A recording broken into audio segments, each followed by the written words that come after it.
Everyone produces garbage. Sweden is no different, but it's what they do with that waste that is a bit unusual.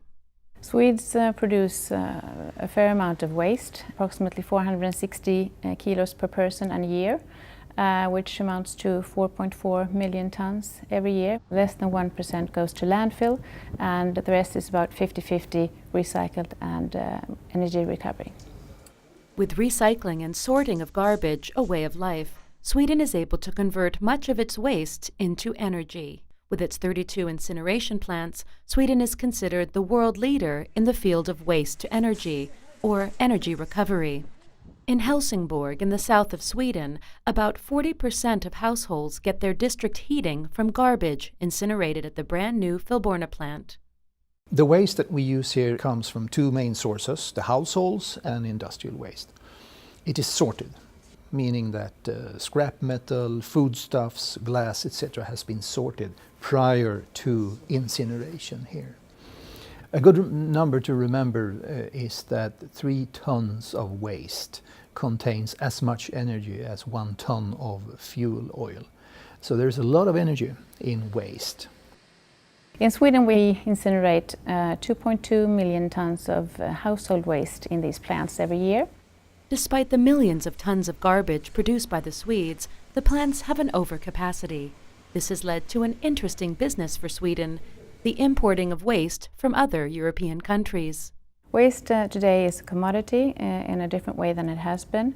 It's not only waste, it's a business. We import approximately 800,000 tons yearly. We sell a service. It's mainly Norway, the UK, Ireland, Italy. What we have here is imported English household waste.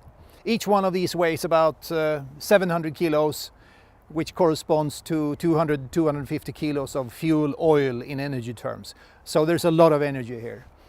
20% of the fuel that we use here at the Filborna plant is imported primarily from England. It is sorted waste. Metals has been sorted out, glass has been sorted out, foodstuffs has been sorted out.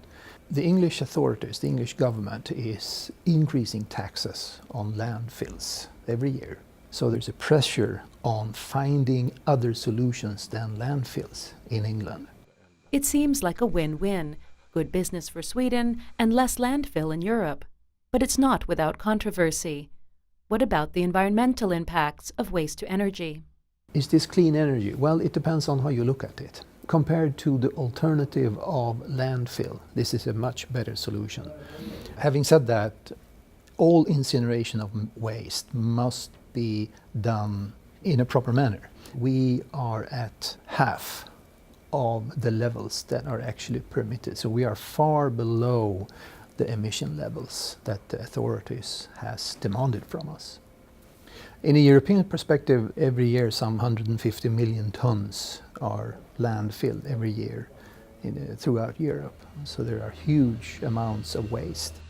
As we speak, EU is looking at the legislation and the Waste Framework Directive, and we think that they're going to suggest higher recycling targets and also more landfill bans.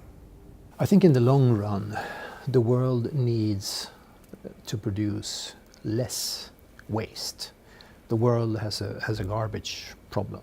In the meantime, waste incineration and extracting energy from the waste is a good solution.